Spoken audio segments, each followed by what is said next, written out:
Good morning, everyone. It is a blessing to be back with you all once again, and even though it's a short visit, very thankful to be able to be here again. Some of you already know this already, but for those who don't, some of you might not know me at all. My name is Patrick, by the way. I'm visiting from overseas. The church here has been helping me to do work in Singapore. I've been working with 04DEC Bible College in Singapore. And just want to say on that behalf, just thank you for helping us to do that work. We really have enjoyed our time there, and we believe that we've done some good for the Lord's kingdom, and really thankful that you all have been a part of that. But then, besides that, we those who don't know, we had the chance to spend some time here when my son was being born last year, and really feel quite at home in Perth. It was nice. Driving around and like having an idea of where I was going and all that thing. It's a really nice place, and really wish that this could be our home, but it will always be our second home. We will always feel very comfortable with you all, and just want to also say thank you for those who came out last night to the little barbecue dinner, and for Hao Shin doing such a good job with all the cooking, and all the ladies who prepared things, and maybe men that also prepared things. Thank you for that. And really appreciated having that time with you all. We are going to be going back on Tuesday to Singapore, and we have an immigration interview for my wife with the U.S. Embassy, so hopefully that will all go well. Please keep that in your prayers. We're going to get started this morning talking about the connection between loving the Lord and letting that idea be known. As we think about, and this isn't, do I need to do something here? Yeah, I do. Thanks.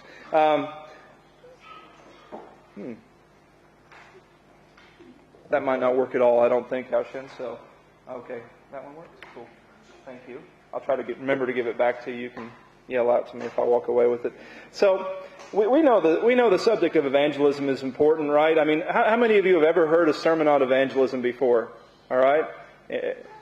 It's like and I teach homiletics, which is the idea of sermon design and delivery at 04Cs, and I warn our preachers not to go into the preacher box. The preacher box has three things inside of it: prayer, Bible study, and evangelism. And a lot of lessons end up being on one of those three things. We have to try to think outside the box every now and then.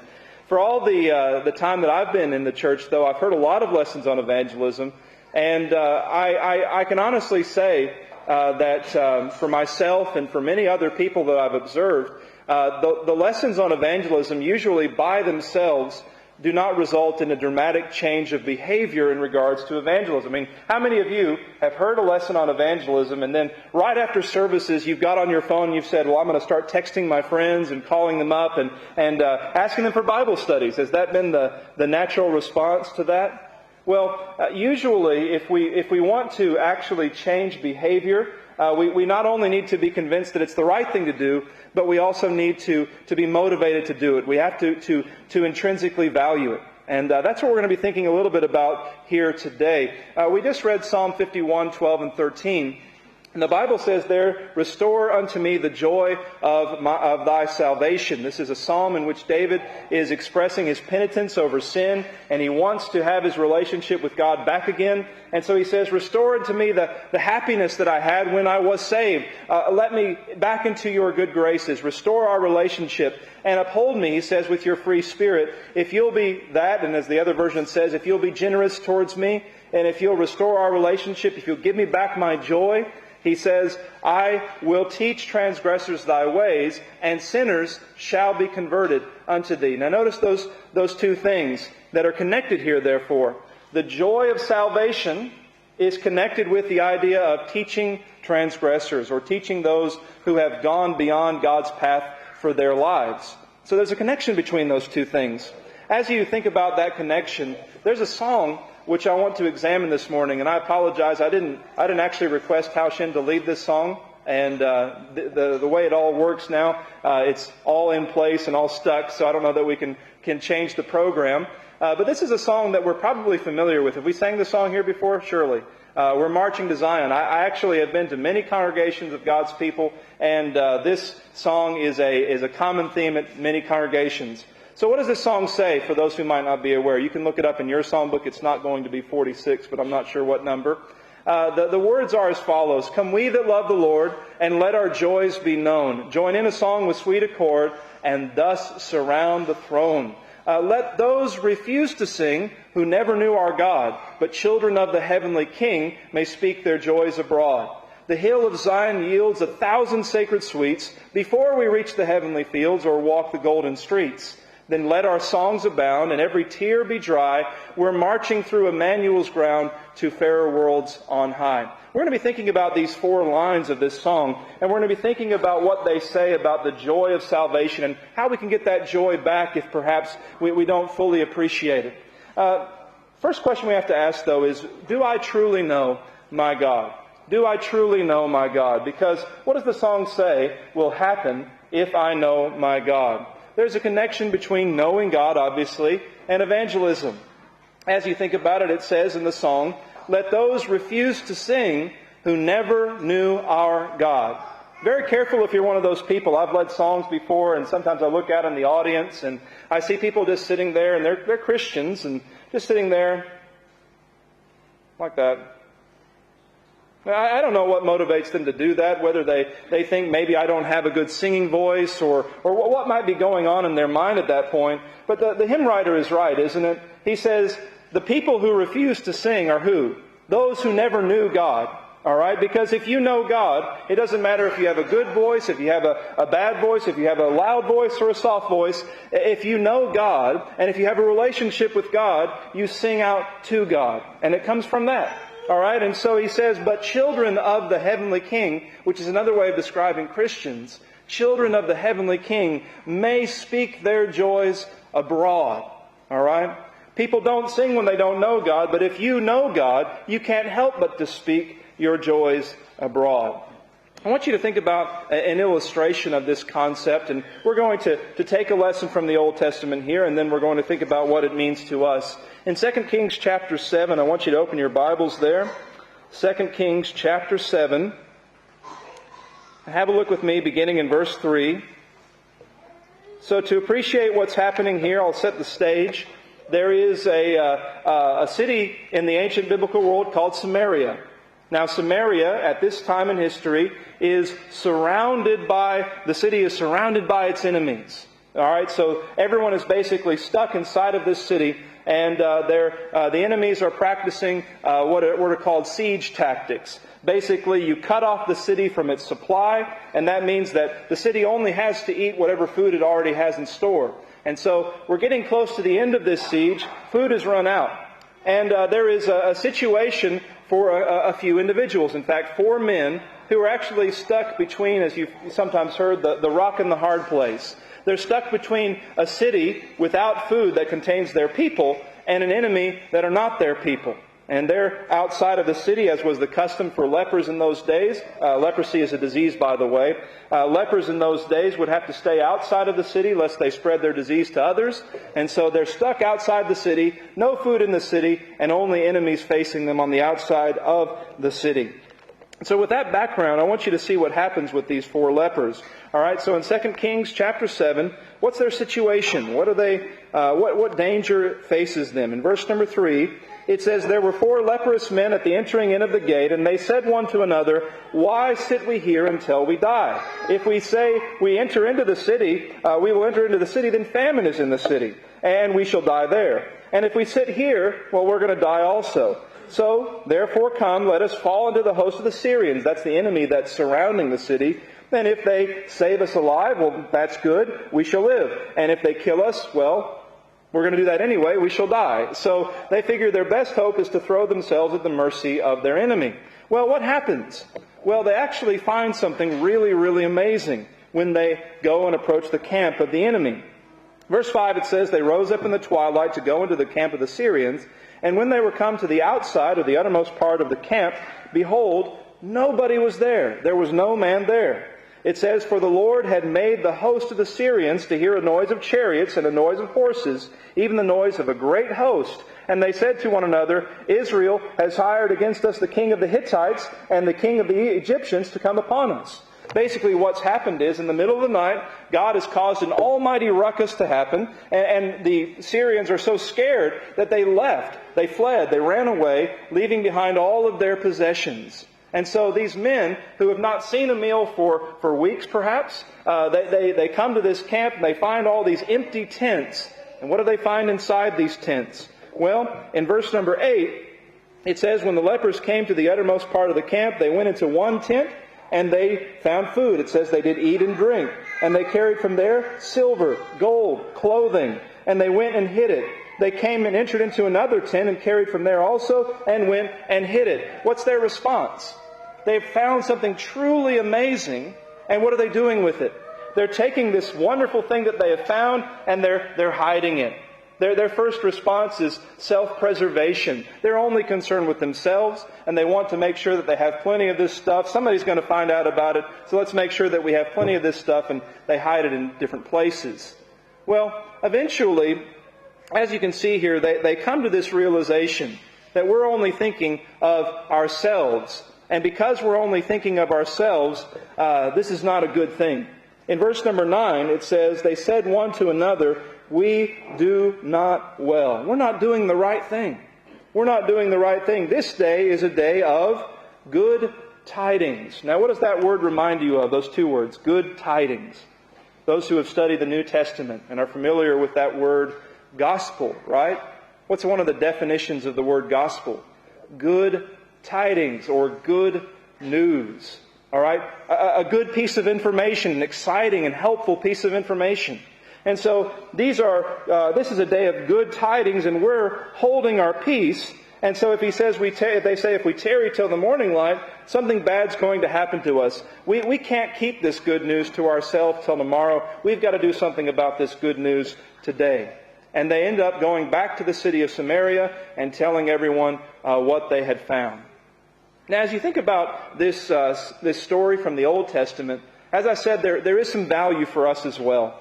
You see, when we think about our own condition, when we think about where we were before God came into our lives, what was our life like? Were we not facing death?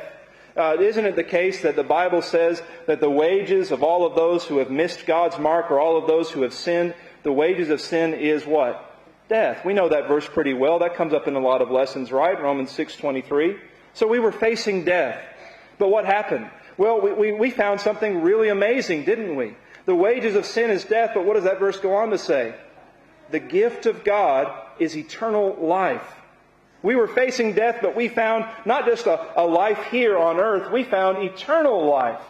And the question is, what further have we found? We found something, it says in 1 Peter chapter 1, verses 18 and 19, that's more valuable than gold or silver. We found the precious blood of Christ, which has redeemed us. And when we think about what we found in Ephesians chapter 1 and verse 3, what have we found? We have found all spiritual blessings in heavenly places in Christ. We have a truly blessed life that we have found. Now, as you think about what you have found, what then ought to be your response? If you have found something greater than those lepers found, and if it would have been wrong for those lepers to hide what they had found, what about us if we hide what we have found? Well, I would suggest that there are only 4 possibilities this morning in regards to having found salvation. 4 possibilities. One is that you have found something and you're telling other people about it. There are no doubt people here this morning that don't need motivation for evangelism because they're already evangelizing. You're already talking to your friends, you're already talking to your family members, and this is just a little bit of a shot in the arm, a little bit of an encouragement to what you're already doing. And I appreciate you as my brothers and sisters if that is you. It's also possible this morning that you have found something, but you're not telling anyone about it. Now, I don't think that's you, all right? Because it's good news that you have received, right? And it's wrong to hide good news. So I don't think that there is anyone who's saying, I found this good news, but I don't really want to tell anybody about it because, I just want to have it for myself, and they ought to have the wages of sin, which is death. They deserve to die. I don't. I don't think that's you. Okay. Well, if that's not you, then there are still 2 possibilities, right? It is possible that there are some people who haven't found anything at all. Maybe you're visiting here this morning and you don't understand what it means to have all spiritual blessings, or you don't understand that the wages of sin is death. And that's okay. you're here and you're in a good place to find out about those things. And even though this lesson isn't primarily targeted at you, I want you to, as we think about some of the things that Christians have in this lesson, I want you to think about where you are, how satisfied you are with life, and what more God could bring into your life if you would take His messages on board. It could be, though, in the second part of that, it could be, though, that you had something, but you've lost it. Maybe you're like David. David was in a relationship with God. He sinned, and he lost his relationship with God, and he wanted to get it back. And I hope that's you this morning. You're here for a reason. I hope that if you have lost something, we can inspire you to get it back. But it could also be that you just don't know what you have. And I think that for a lot of Christians who are doing their best to live in a right relationship with God, but aren't evangelizing, I think that's really the problem. We just don't realize how precious it is to be a Christian. We don't know what God has brought into our lives. And that's where this song is going to be really helpful for us. So the second question I want to ask is, have I seen God's blessings in my life? Because as the song says, those will only refuse to sing who never knew our God. Children of the heavenly King will speak His joys abroad. So the second question, based upon another line here, is, have I seen God's blessings in my life? As we look further at this song, it says, the hill of Zion yields 1,000 sacred sweets before we reach the heavenly fields or walk the golden streets. Now, what is he trying to get across there with that line? He's trying to say that before you reach the heavenly fields, before you make it to heaven, before you walk the golden streets described in the book of Revelation, he says that now, here on earth, Christians are enjoying 1,000 sacred, holy sweets. Now, this song, as it appears in most psalm books, only contains 4 lines. And it actually contains, in the original song, 6 lines. But Isaac Watts is the author of the majority of the song. He wrote the poem that forms the stanzas of the regular song. The chorus was added later on, and the song was edited by this guy named Robert Lowry. So Robert Lowry looks at this song, and actually we'll think about it a little bit later, whether or not it should be called We're Marching to Zion, or whether the chorus matches anything at all.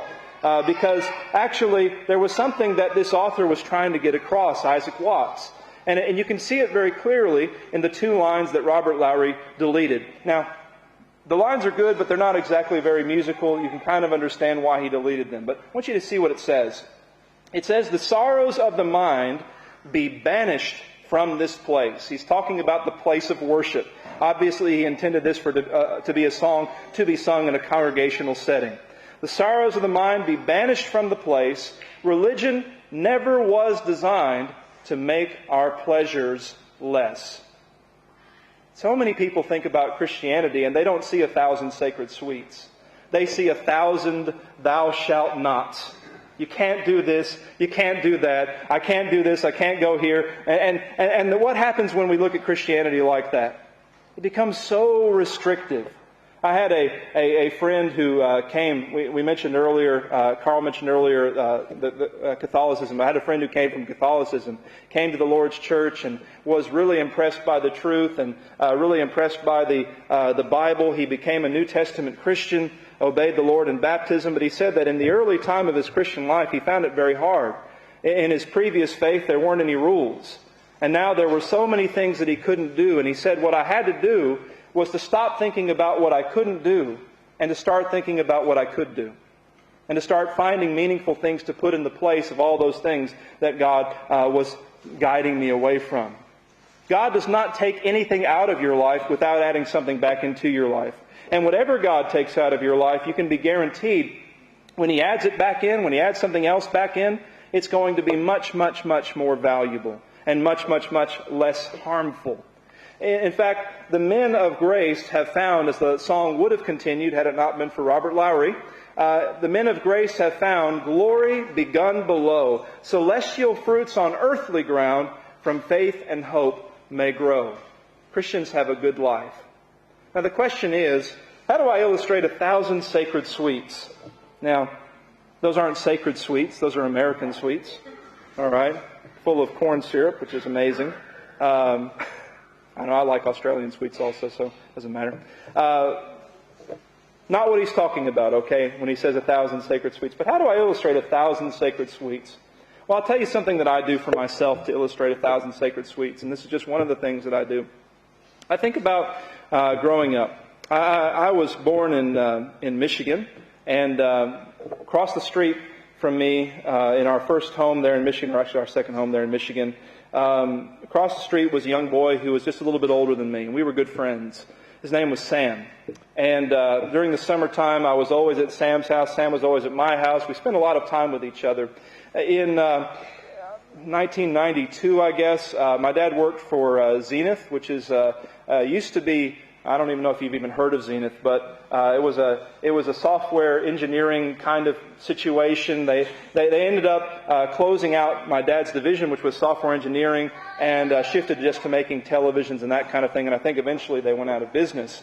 But anyway, Dad lost his job, and so we had to move down to Georgia, which is a long way from Michigan.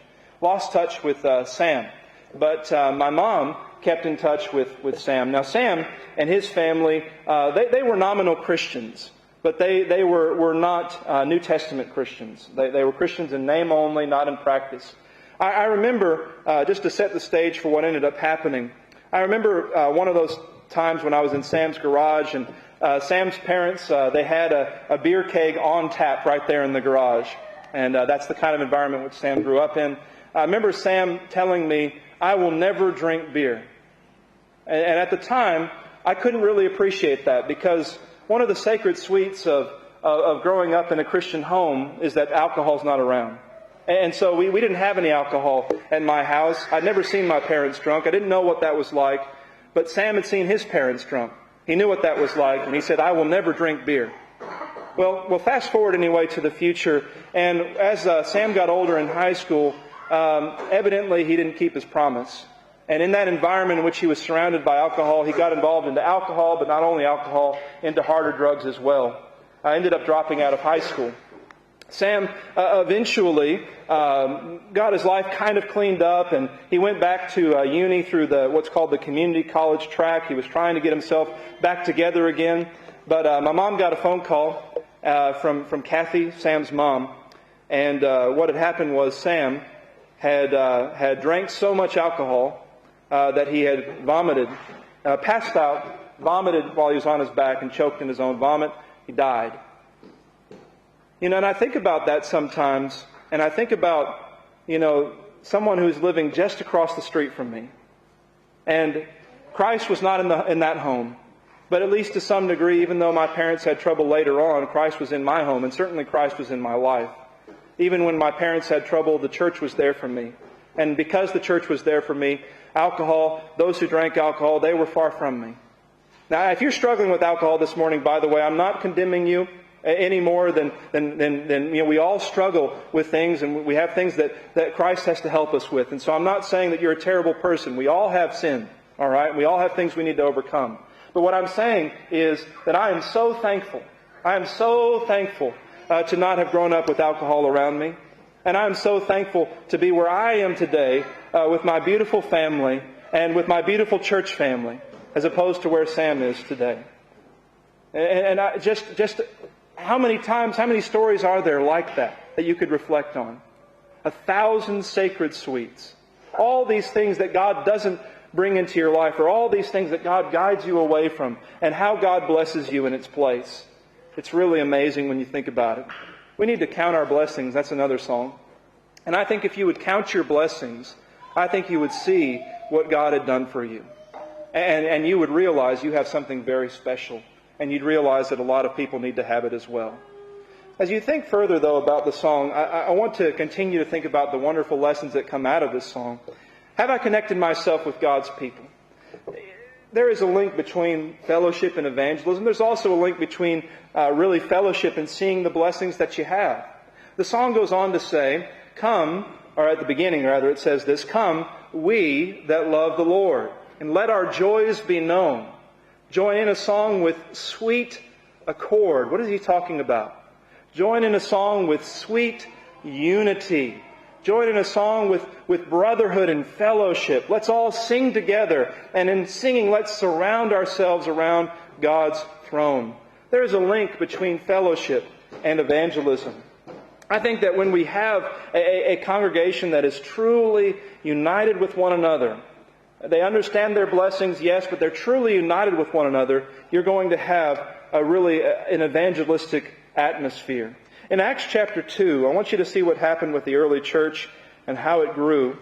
Acts chapter 2, beginning in verse 42,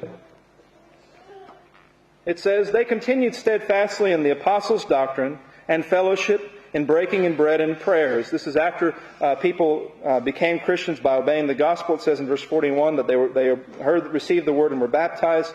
They continued in worship in verse 42. We find in verse 43, they also continued in worshipful respect of God's message. Fear came upon every soul, and many wonders and signs were done by the apostles. And notice it says in verse 44, all that believed were together, and they shared everything. They had all things common. They even, whenever there was anyone among them, we talked about the Good Samaritan in the Bible class this morning.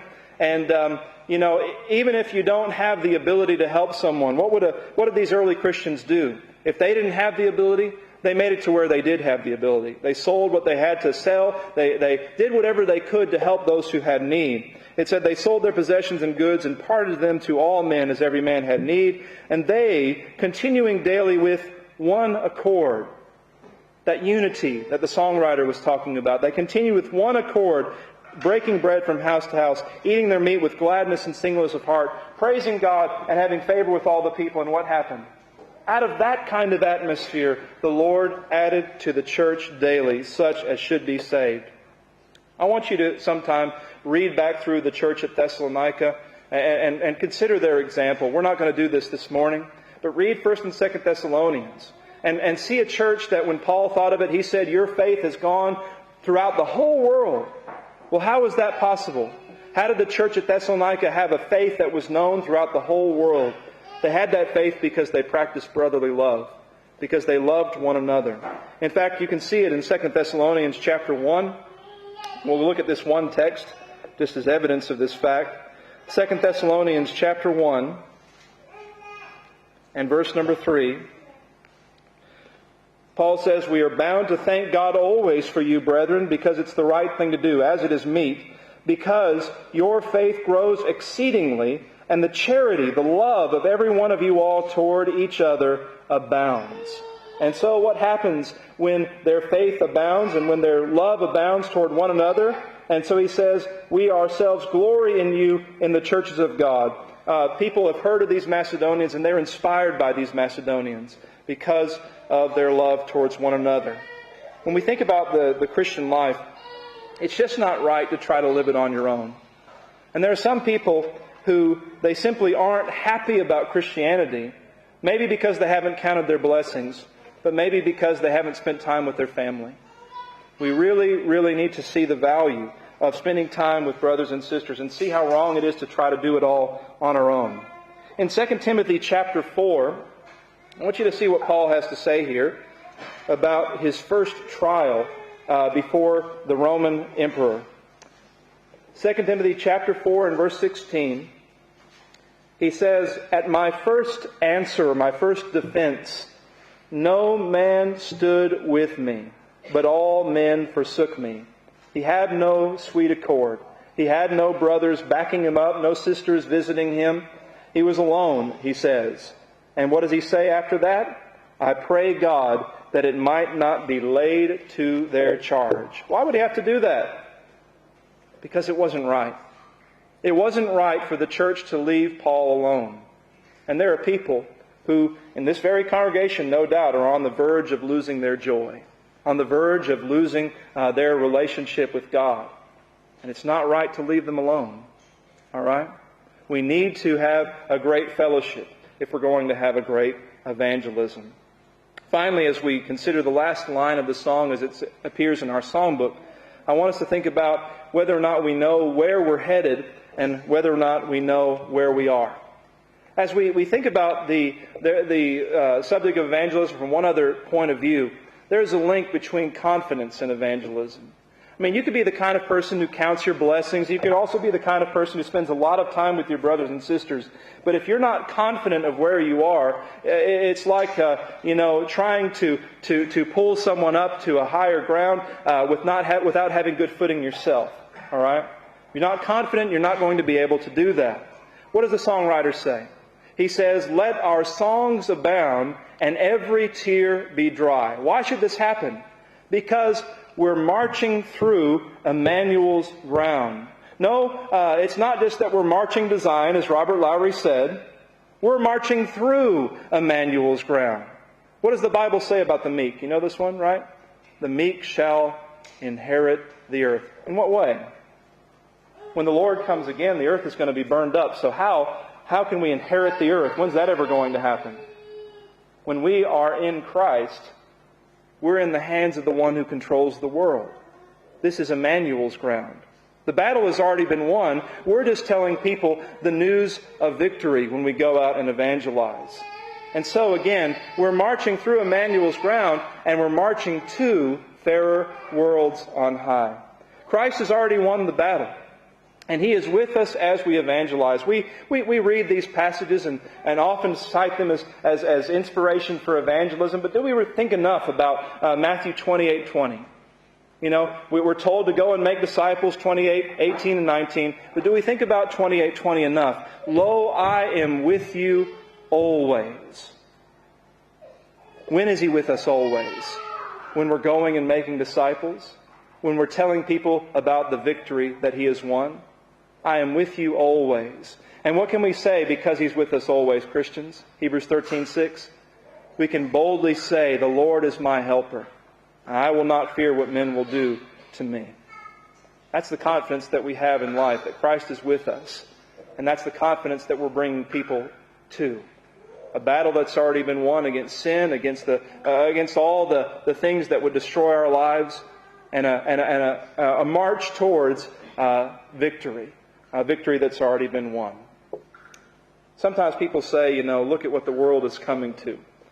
A lot of people will put this kind of comment up, we have obviously just had a pretty tumultuous time in the U.S. and, an interesting future is coming. I don't know if it's good or bad, it's just interesting at this point.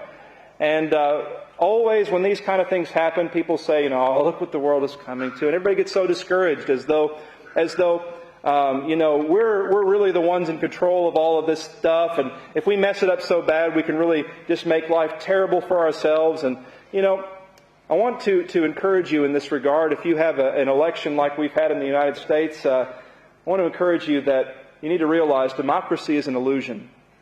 All right? It is. And not just because your vote, you may say, that's because he's saying your vote doesn't count. No, your vote counts. But democracy is an illusion. You know why? Read the book of Daniel. Read Daniel chapter 4 especially. Who is in control? God is in control. All right? And we convince ourselves all the time that we're in control. God is in control. And you know what? That's a good thing. That's a good thing. And so don't say, look what the world is coming to. Say this instead. Look who has come to the world. And live as though that's the case. As though Christ has come to this world. And as though you have every reason to be joyous about the future. Both short-term and long-term. As we close out this morning, obviously, if I know God, I'm going to be telling other people about what I have. That song is right. All right? Those refuse to sing who never knew God. If I know God, if I know what I have, then I am going to tell other people about it. And so it could be this morning, like I said, that we don't know what we have. Well, if that's us, if we don't know what we have, 3 things to think about. Count your blessings. Think about all the wonderful things that God has brought into your life. Think about what God has guided you away from. Don't point fingers judgmentally at those in the world, but watch and look at the proof of their lives and what has come of their lives because God wasn't in it. And think about how your life is different because God is in it. Further, commit yourself to having a deeper fellowship. Join in the song with sweet accord. Sing together as a family and as brothers and sisters. Can't bring people into, people don't want another place where they just meet a bunch of strangers. But it's easy to bring people home to your family. And that's what you want this congregation to be, a family And then number 3, I need to also realize that Jesus is with me as I seek and save the lost, and He always will be until He returns again to take me home. This morning, if this lesson has been a little bit foreign to you and you're not sure about what we've been talking about with spiritual blessings, and maybe you want to learn a little bit more about what Christ can do for your life and how God can make your life better, we would love to talk to you about that.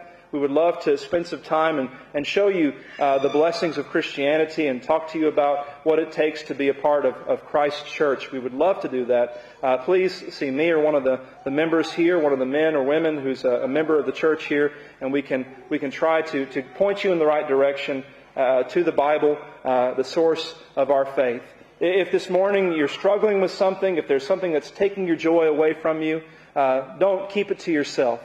Have your family pray with you and for you, and take this opportunity to do that. This is a wonderful time to have us all pray together so that we can bring those burdens before God and have Him take care of them. Whatever your needs are, let's think about these things while we stand and sing this song.